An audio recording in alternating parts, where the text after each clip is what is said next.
¿Alguna vez se han puesto a pensar qué sucede cuando una promesa divina choca de frente con la realidad? Con eso que nos parece, bueno, totalmente imposible. Hoy vamos a explorar justo esa tensión, la que existe entre un Dios para quien nada es imposible y nuestra propia duda humana. Y todo empieza con esta pregunta. Esta fue la respuesta que recibió Sara cuando se rió al escuchar que tendría un hijo siendo ya anciana. Esta frase, que viene del Génesis, no es solo un detalle, no, es el marco de todo lo que vamos a analizar. En este análisis vamos a meternos de lleno en ese conflicto, el que se da entre un poder sin límites, el divino, y la incredulidad humana. Vamos a ver qué significa realmente incredulidad en este contexto, que es más complejo de lo que parece, y sobre todo, cuáles son sus consecuencias. Muy bien, empecemos por el principio. Para entender bien este tema, primero tenemos que definir qué es la incredulidad, según nos lo presenta el material de origen. Y no es tan simple como uno podría pensar, ¿eh? A ver, primer punto, y esto es clave, la incredulidad no es ignorancia, no es no saber, es un rechazo activo. O sea, es escuchar la promesa, tener toda la información, y aún así, tomar la decisión consciente de que no, eso es insuficiente, es imposible o hasta ridículo. Y aquí la cosa se pone más interesante, porque la incredulidad puede seguir ahí, firme, incluso cuando hay evidencia, incluso frente a un milagro. Los textos nos cuentan que muchísima gente los vio con sus propios ojos y aún así no creyeron.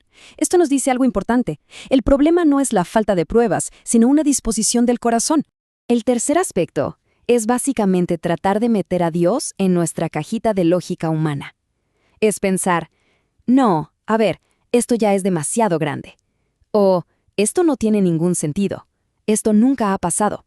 En el fondo, es querer aplicarle nuestras limitaciones a un ser que por definición no las tiene. Y es que, desde esta perspectiva, creer no es solo algo que pasa en la mente. Es una acción, es un acto de obediencia. Por eso mismo la incredulidad se ve como una forma de desobediencia, como el fruto de un corazón malo que se va endureciendo y se rebela. Al final, todo parece reducirse a una elección. ¿Vivimos por lo que nuestros ojos ven o por lo que se nos ha prometido? La incredulidad, en este último punto, es darle mucho más peso a nuestra realidad tangible, a lo que podemos tocar aquí y ahora que a la palabra de Dios. Así que, si tuviéramos que resumirlo todo, sería con esta frase. Es perfecta. La incredulidad es ese momento preciso en que la balanza se inclina y la voz de nuestra lógica, de nuestro pensamiento, se vuelve más fuerte, más pesada que la voz de Dios. Bueno, ahora pasemos de la teoría a la práctica. Vamos a ver cómo se ve todo esto en una historia real, en un caso concreto. Analicemos la historia de un hombre cuya duda tuvo consecuencias muy directas. Primero, pongámonos en situación. Imaginen la escena. La ciudad de Samaria está sitiada, completamente rodeada. No hay comida, la gente está desesperada. La situación es pero tan extrema que la fuente llega a describir actos de canibalismo. O sea, la desesperación es absoluta.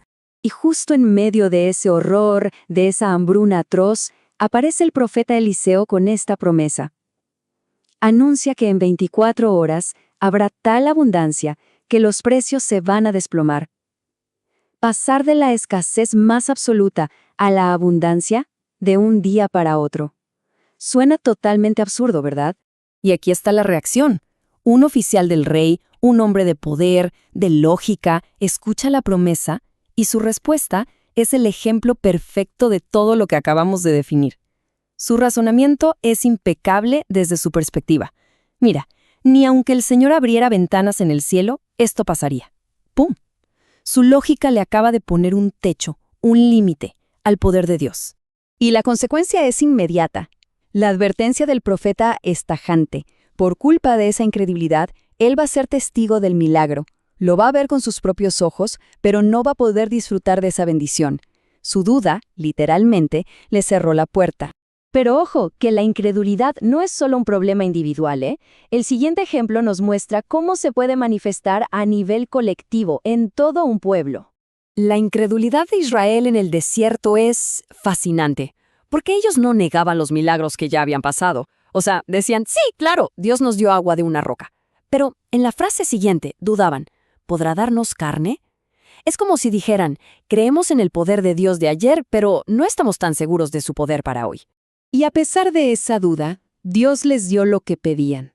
Les llovió carne del cielo. Pero la consecuencia de su desconfianza fue terrible e inmediata. El texto es muy gráfico. Describe que una plaga los hirió mientras todavía tenían la comida en la boca. Un recordatorio brutal de lo que significa poner a prueba a Dios. Y esta tabla lo ilustra de maravilla. Es un patrón que se repite una y otra vez en las Escrituras. Fíjense, una mujer estéril y anciana tiene un hijo. Un mar que bloquea el paso se abre. Se necesita más luz, el sol se detiene. Un hombre muerto hace 4 días revive. 5 panes y 2 peces alimentan a miles. La historia central es siempre la misma. Una situación que para nosotros es imposible se topa con una acción divina. Entonces, ¿por qué es tan importante todo esto? ¿Cuáles son, según estos textos, los verdaderos peligros de dudar de ese poder sin límites? Vamos a la sección final para resumir las consecuencias de la incredulidad. El material de origen es muy claro con esto. Para empezar, la incredulidad impide agradar a Dios y puede llevar a la rebelión. Además, genera miedo y ansiedad porque, claro, todo el peso recae sobre nuestras propias fuerzas. También limita la experiencia de bendiciones, como le pasó al oficial, y ya en su forma más extrema, según estos textos, puede llegar a poner en riesgo la salvación y conducir a la desesperación. Y con esto cerramos. Este recorrido nos deja con una pregunta final, una pregunta para reflexionar que va directo al corazón del asunto. ¿En qué punto nuestro razonamiento, nuestra lógica, que es una herramienta tan útil en la vida diaria, se convierte en una barrera, en un límite para la fe?